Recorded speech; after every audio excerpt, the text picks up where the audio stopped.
Bonjour et bienvenue dans cet épisode de Jardin d'automne, le podcast où on prend le temps de semer des idées pour qu'elles puissent se développer. Hello, comment ça va? Je vous demande parce que moi je commence à sentir l'impact de l'arrivée de l'automne et même si l'automne c'est ma saison préférée pour la couleur des arbres, pour les après-midi cosy sous les plaids, l'automne ça veut aussi dire les jours gris, la pluie, les jours qui diminuent, l'arrivée de la fatigue parce que les journées on a l'impression qu'elles sont beaucoup plus longues et c'est aussi l'arrivée de la flemme et parfois du blues automnal. J'ai envie de parler de ça parce que je pense qu'on a énormément à passer par là. Quand il y a ce changement de saison qu'on passe de l'été où les journées sont longues, les journées sont belles, on peut faire plein de choses, à l'automne. On vient de reprendre les cours, le boulot, le train-train quotidien, et puis il n'y a plus de lumière, il fait froid, on voit moins nos amis, on sort moins. C'est pas toujours facile et je pense qu'on est pas mal à avoir un petit coup de blues, un petit coup de marre, ras-le-bol. Et je me suis dit que j'ai envie de vous en parler pour vous donner des conseils et pour déculpabiliser un peu ce mood de pas se sentir bien alors qu'au final il n'y a rien foncièrement qu'à changer à part la météo. Donc la toute première chose que j'ai envie de dire c'est que c'est pas grave de pas aller bien, c'est ok de pas se sentir au top de la forme. Il faut pas culpabiliser, il faut pas se battre et s'en vouloir de rester un peu au lit, de pas être bien et de pas avoir l'envie et la motivation de faire tout ce qu'on a à faire. C'est absolument normal, t'as le droit de pas être bien dans tes chaussettes pendant un jour, pendant 2 jours, pendant 10 jours, si c'est ce dont tu as besoin. On est tous différents, on processe tous les choses de façon différente et ça arrive à tout le monde, surtout en ce moment. Donc c'est pas ta faute. Il n'y a pas forcément quelque chose qui cloche chez toi, c'est juste difficile pour ton corps de s'ajuster au changement de saison. Donc si toi aussi tu te sens concerné par le blues automnal, je te conseille d'écouter l'épisode pour découvrir mes 5 conseils. Mon premier tips, mon premier conseil quand vous êtes comme ça, que vous êtes dans votre lit, que vous n'avez pas envie, que vous avez plein de choses à faire, mais vous n'avez pas le courage, vous n'avez pas la force de faire ça, c'est d'essayer de faire quelque chose que vous aimez, de faire quelque chose qui vous réconforte et ça peut vraiment être n'importe quoi. Si vous avez envie de chill devant votre série préférée, de revoir pour la 20e fois un film que vous aimez, si ça veut dire boire un café, manger une pâtisserie, boire un chocolat chaud, cuisiner, que ce soit passer du temps avec votre chien, passer du temps avec vos amis, avec votre famille. Mais si t'es pas bien, je te conseille pas de juste rester allongé, à te morfondre, à pas te sentir bien et puis continuer à pas te sentir bien parce que dans ton lit tu fais rien de ta journée, t'arrives pas, t'as pas envie. Moi en tout cas ça me fait ça quand je passe toute une journée enfermée dans ma chambre et que j'ai rien fait de productif, que j'ai rien fait de spécial, qui me fait plaisir, qui me fait me sentir bien, je me sens un peu nulle.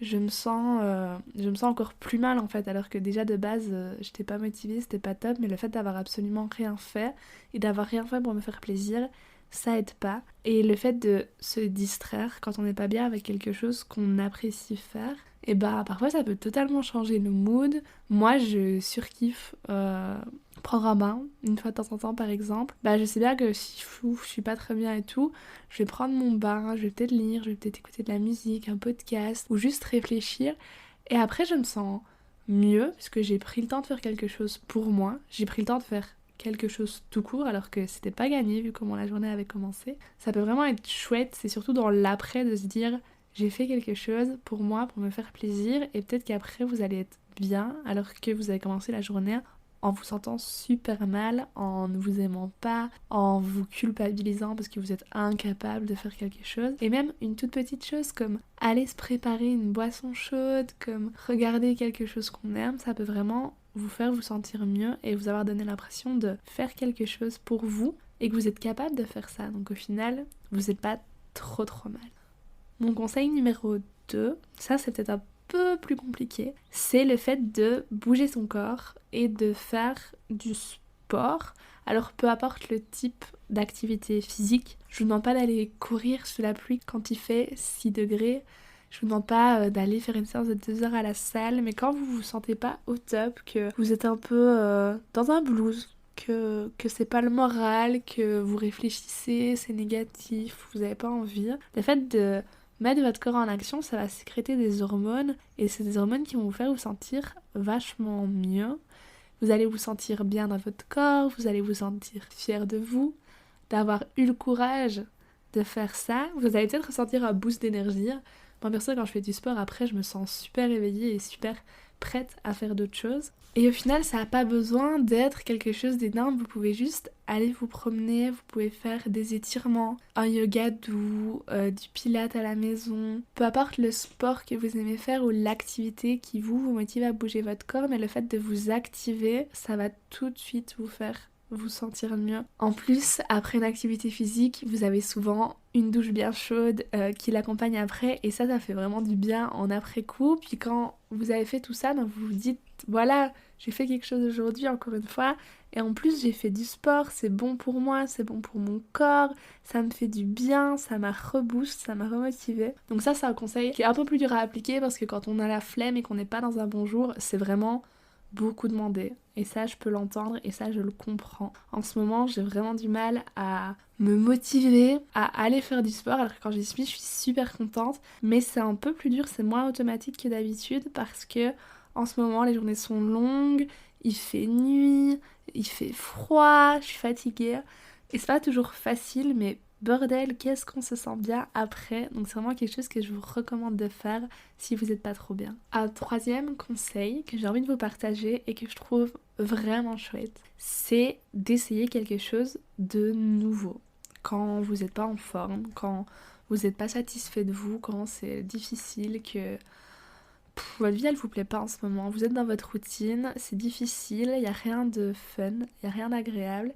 Essayez quelque chose que vous avez envie d'essayer de faire depuis un moment, peu importe ce que c'est. Essayez de cuisiner un repas, essayez le scrapbooking, essayez la poterie, essayez la peinture, le puzzle, essayez de lire un livre sur un sujet qui vous intéresse alors que vous lisez pas forcément, d'écouter un podcast. Essayez de faire des choses nouvelles et d'apprendre, et je vous promets que le fait de se mettre dans une position d'apprentissage où on gagne quelque chose, de faire une activité qui nous remplit, qui nous nourrit, ça nous fait tout de suite nous sentir mieux parce qu'on est passé d'une position où on se plaignait, où on se sentait peut-être pas worthy, on n'avait peut-être pas l'impression d'avoir de la valeur en étant comme ça, pas bien, dans notre lit, sans avoir envie de faire quelque chose. Et au final, on s'est bougé et on a fait quelque chose qui nous a appris, qui nous a amené quelque chose. On a appris sur nous, on a peut-être appris de nouvelles compétences, vous avez appris à coudre, à broder. Ça vous a peut-être fait rigoler d'essayer quelque chose de nouveau. Et vous vous sentez mieux en fait, vous avez l'impression d'avoir apporté quelque chose à votre valeur. Et en plus vous avez brisé la routine, vous avez fait quelque chose que vous n'avez pas l'habitude de faire. Et ça peut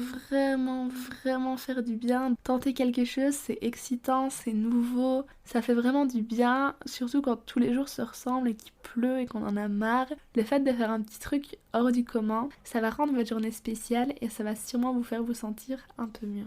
L'avant-dernière idée que j'ai envie de vous partager, c'est le fait de sortir de chez soi.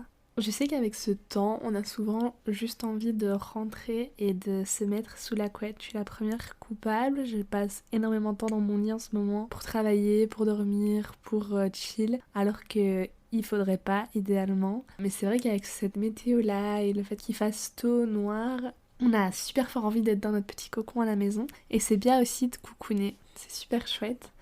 Mais quand vous vous retrouvez pendant une journée, 2 journées, 3 journées le week-end, à pas être sorti de chez vous, moi en tout cas j'ai vraiment du mal avec ça et je me sens un peu nulle, un peu mal de pas avoir fait quelque chose dehors et de pas être sortie de chez moi tout simplement. Ça peut être pour plein de choses, ça peut être pour juste prendre l'air, aller se balader. Essayer d'avoir de la lumière, ça c'est important parce que quand on est chez soi, bah il fait souvent sombre en cette période-ci avec la pluie, les nuages, et le fait de sortir, de prendre de l'air, de prendre de la lumière, ça fait vraiment du bien. Physiquement, ça va faire du bien à votre corps et ça va faire du bien à votre mental. Mais ça peut aussi être sortir faire une course, sortir faire du sport, sortir voir des copains, faire une sortie, aller au cinéma, aller au théâtre, aller voir un concert, aller voir vos grands-parents. Mais vraiment simplement le fait de s'habiller, de sortir, de croiser des gens, de faire un déplacement, ça va vous faire du bien. Même si vous avez la flemme, même si vous avez du mal à vous y mettre, ça va sûrement vous faire du bien de sortir, et quand vous allez rentrer, vous serez content de rentrer, mais vous serez content d'avoir fait quelque chose. Vous serez content de ne pas avoir juste passé 2 jours chez vous à rien faire. Vous aurez l'impression d'avoir accompli. Et moi, c'est vraiment ça qui me fait du bien quand je suis un peu dans ce blues hivernal où c'est dur, où il fait froid, où je vois moins les gens autour de moi. Si je reste plein de jours à la maison, je vais vraiment me sentir mal. Là, j'étais malade. Pendant 3 jours, j'étais toute seule à la maison. C'était long et je me sentais pas bien de pas accomplir des choses. Et vous n'avez pas besoin d'accomplir des vraies choses, des choses importantes, du travail, des projets. Non, simplement aller faire une course, acheter quelque chose qui vous fait plaisir, dont vous avez besoin, aller voir quelqu'un. Juste accomplir une tâche de A à Z, ça va peut-être vous faire sentir mieux, vous faire sentir capable et vous changer les idées. Et le dernier conseil que j'ai envie de vous donner, c'est quand vous êtes dans ce mood-là, où c'est pas facile, où le présent vous plaît pas, tournez-vous vers le futur. Je m'explique. Planifiez des choses. Peut-être que vous avez un anniversaire qui arrive bientôt, une fête. Peut-être que vous allez partir en vacances. Planifiez des choses qui vous font plaisir. Planifiez une surprise pour votre partenaire dans les semaines qui arrivent. Planifiez un petit trip. Planifiez une soirée avec vos amis. Planifiez vos vacances de Noël ou de février, peu importe. Mais projetez-vous sur quelque chose qui vous fait plaisir et immergez-vous dans cet univers-là.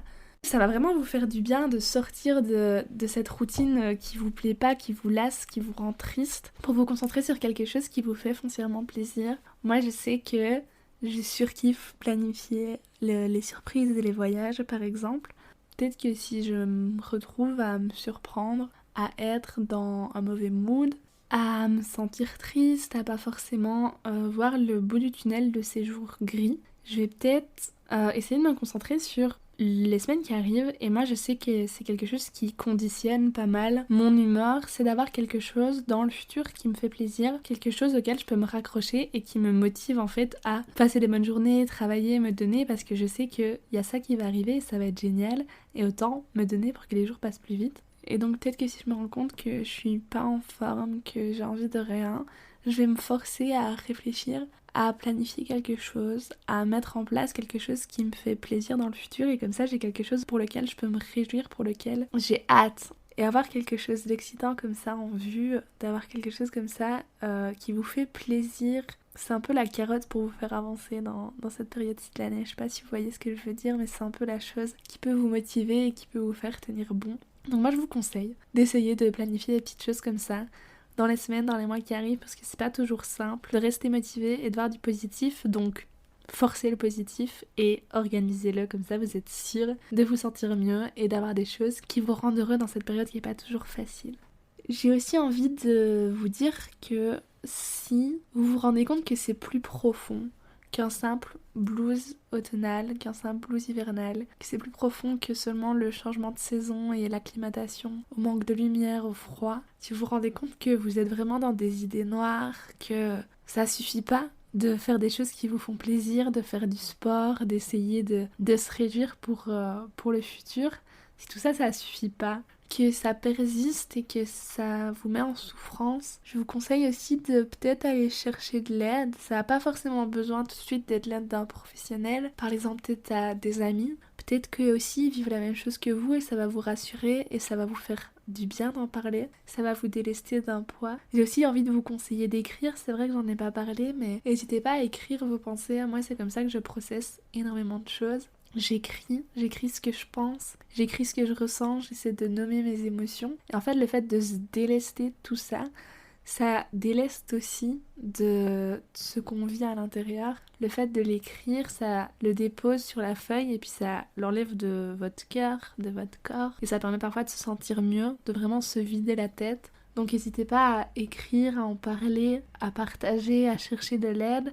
Et si vous vous rendez compte que c'est encore une fois pas suffisant, mais alors n'hésitez pas à aller chercher l'aide d'un professionnel. Il n'y a aucune honte à ça, ils sont là pour ça. Et il y a vraiment des personnes qui sont plus sensibles au changement de saison, la dépression saisonnière, ça existe, c'est pas du vent. Donc si vous vous rendez compte que c'est vraiment difficile en ce moment pour vous, peut-être qu'avoir un petit coup de pouce pour essayer de vous aider à comprendre et à mieux gérer tous les processus qui se passent peut-être en vous, ça pourrait être utile. En tout cas, je glisse l'idée ici et j'espère que vous y réfléchirez si vous sentez que c'est difficile, trop difficile pour vous en ce moment. En attendant, n'hésitez pas à essayer un de ces conseils.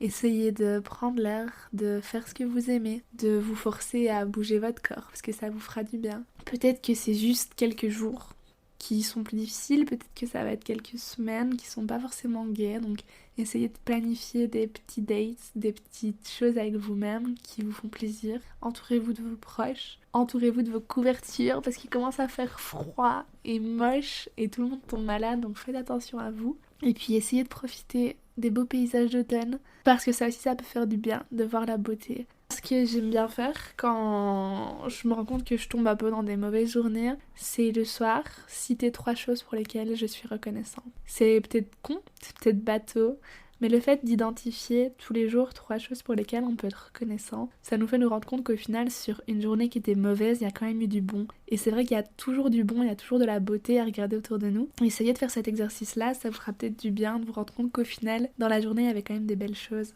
On sait bien qu'il peut pas y avoir de haut sans avoir de bas, et cette période de l'année-ci, je pense que c'est un peu un down pour beaucoup de gens. Essayez de vous raccrocher à ça, au fait qu'il y aura des hauts qui arrivent, qu'il y a du beau dans tous les jours, et que ça reste une saison, ça reste un cycle, que l'été est plus proche qu'on ne le croit. En tout cas, j'espère. N'hésitez pas à me dire si l'épisode vous a plu, à laisser des petites étoiles sur la plateforme sur laquelle vous écoutez, à vous abonner et à me laisser un commentaire sur le compte Instagram du podcast Jardin d'automne. On se retrouve dans 2 semaines pour un nouvel épisode. Prenez soin de vous, restez en forme. À bientôt! Merci d'avoir écouté cet épisode du podcast. J'espère qu'il fera un bout de chemin avec vous. On se retrouve dans 15 jours pour un nouvel épisode et en attendant, n'hésitez pas à aller suivre le podcast sur Instagram @jardin d'automne et à y laisser vos retours. À bientôt!